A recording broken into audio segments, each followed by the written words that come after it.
So I got another headline for you. So this is something Joe Biden said recently. This is kind of a fun one. Biden says corporations should pay their fair share of taxes to fund the infrastructure plan. Here's the quote. I come from the corporate capital of the world. I think he's referring to his brain. The corporate capital.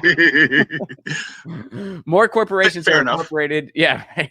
But no, he's referring to Delaware. He says more corporations are incorporated in the state of Delaware than all the rest of the nation combined. That's like the main thing they're known for. It's like when you get a call from a bank call center, it's probably in Delaware. But anyway, and I'm not anti-corporate, he goes on to say, as if anyone was questioning that. I'm not anti-corporate, whatever that means. But it's about time they start paying their fair share, says Biden. Do you think they're going to pay their fair share? Under Biden? No. Oh, my sweet summer child. Absolutely not. No, come on. It's Biden. They're not going to pay their fair share. Come on. Well, he's not anti-corporate, but... that's like saying I'm not racist, but come on. It's stupid.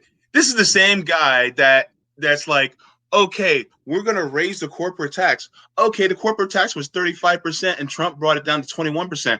Okay, let's just do it to 28%. Yes. It's like, dude, I thought you wanted to pay their fair share.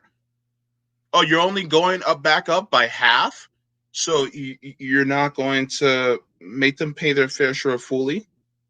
I think that's like the prime example, and that's what this whole thing is. It's the prime example of the ricochet effect, which has been what contemporary United States politics has been for 40 years plus, over 40 years now, where it's like it goes super far to the right, and then it just kind of ricochets back a little bit and then goes further to the right again. So it's like we're at 35. Well, boom, we're going to go way to the right at 21. Okay, well, we'll ricochet to 28 a bit. And then, of course, eventually it's going to go back again. And it'll probably be even worse, than 21 even. So that's what they do. And then Biden will be able to hide behind that and be like, oh, see, I made the corporations pay their fair share. No, it went from...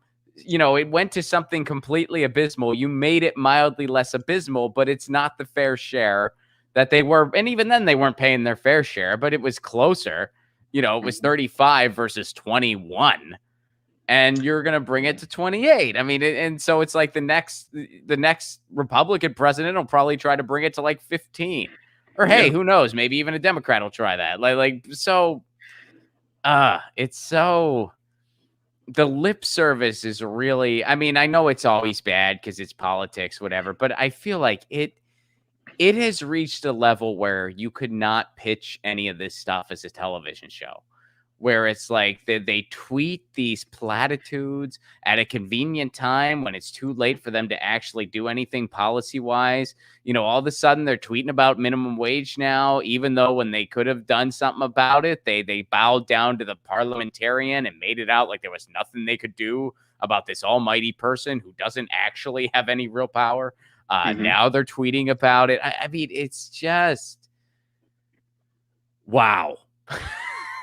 Wow. It's funny that you mentioned the parliamentarian. I actually got into it with somebody on Twitter about it, and they said I mentioned that they didn't want to pass $15 an hour, and they blamed it on the parliamentarian. Sorry, and the person said, "Well, what the parliamentarian says stands, and so there's nothing they can do, and there's nothing they can do." And I said, they can fire the parliamentarian or they can override the parliamentarian. And the person said, no, because according to the Byrd rule, you can't fire the parliamentarian. The Byrd rule. And I was like, absolutely not. No, they can fire the parliamentarian. It's been done before, and they can override the parliamentarian.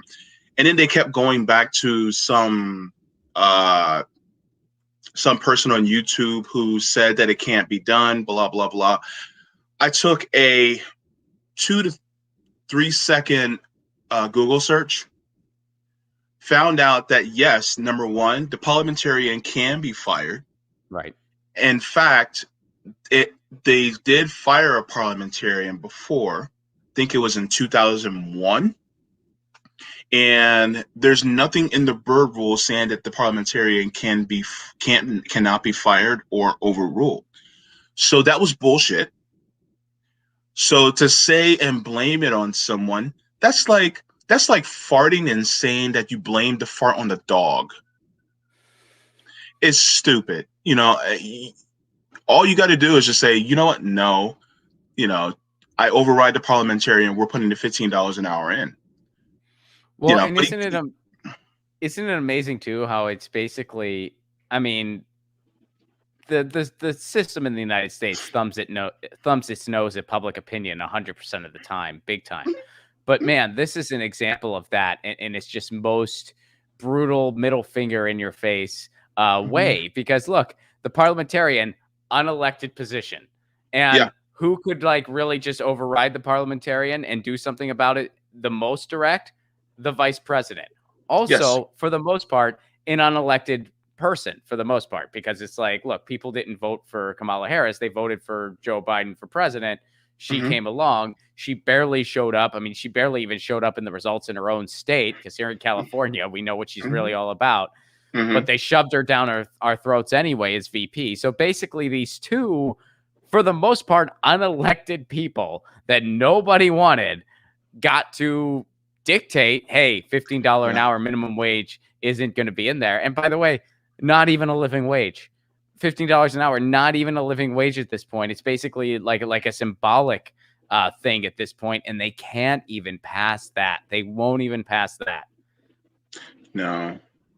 It's, it's just corporate masters. They bow at the altar of the corporations, and the corporations appear on the holocron just like Darth Sidious and say, well, no, may the fourth be with you, by the way. Oh, but yeah. I was gonna mention in general talk, I was gonna feel you out on some Star Wars stuff. So we'll go there in a minute. Yeah.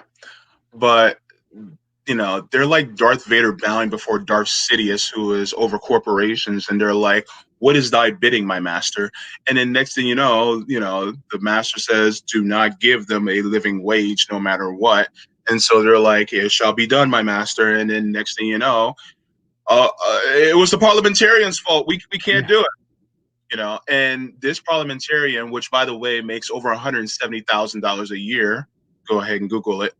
They are basically saying, no, you can't. No, you can't get a $15 an hour minimum wage because it doesn't go according to the rules.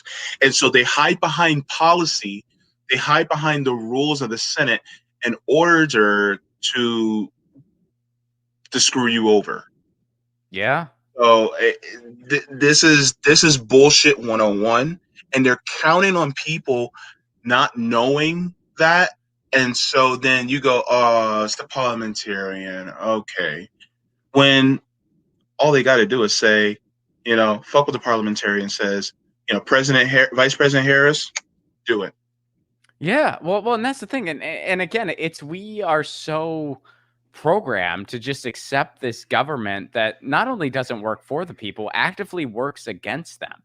Yeah. And we're so programmed to just accept these two right-wing parties, which is what we have. We have a neo-fascist party and a neoliberal party. The only reason they're able to be as ridiculous as they are is because of each other. The only reason Republicans are able to be this freaking gruesome is because of how ineffective Democrats are. Similarly, the only reason Democrats are able to be this ineffective is because of how gruesome the Republicans are. That's bipartisanship, baby. They need each other. And, they just count on people just accepting it and just saying, yeah, we can't possibly do better than this. Even though pretty much every nation that has our level of wealth does better, we can't possibly do better than this. We can't possibly. And I'm not saying other countries don't have their problems. Of course they do. And they have problems with neoliberalism too, like we do, but not anywhere near. Not anywhere near. Like they actually have. I mean, in England, the farthest right party, at least the farthest right party with actual power, would be the Democratic Party. They're to the right of the Tories. Yeah. And the Tories are terrible. England is like the far right of that area. Like they're like other countries look at England and they're like, oh, they're a little wacky over there. And yet Yeah. to compare it to us, their right-wing party is to the left of our supposedly not right-wing party. And Yeah. people accept this as normal. And Yeah. sometimes you're just like, what the fuck? Like, Yeah. So anyway, so you don't believe Joe Biden? I don't either. But hey, you know what? Come on, Mac. You know, I, you know, Handsy Uncle Joseph. I don't believe him. You know, I just he lies too much. So why would I believe him? You know, he lied. Well, I mean, he lied about even, you know, voting for the Iraq War. You know, or he'll cutting make Social Security, lied about that. Yeah, I'm sorry. He lied about cutting Social Security, Medicare, and Medicaid, even though he said it on the House floor. No, sorry, the Senate floor. And he even lied straight to Bernie Sanders' face when Bernie Sanders actually was debating him on one of the last Democratic primary debates. And Bernie Sanders was like, really? You didn't? He was, well, and he went full Trump and said, no, I didn't. Yeah. Well, it's so funny when people are acting like, this Biden guy, I don't know. And it's just like, gee, if only he had given us 40 years of clues of what kind of president he would be. If only we had 40 years of a track record to see what kind of politician this guy is. If only. Yeah. If only. Yeah. Get your news on with Ron. Don't you want to know what's going on? We're getting our news on today. Get your news on with Ron. Don't you want to know what's going on? We're getting our news on today. You can tweet me an article at Ron Placone. We'll go through it together and make it our own. Get your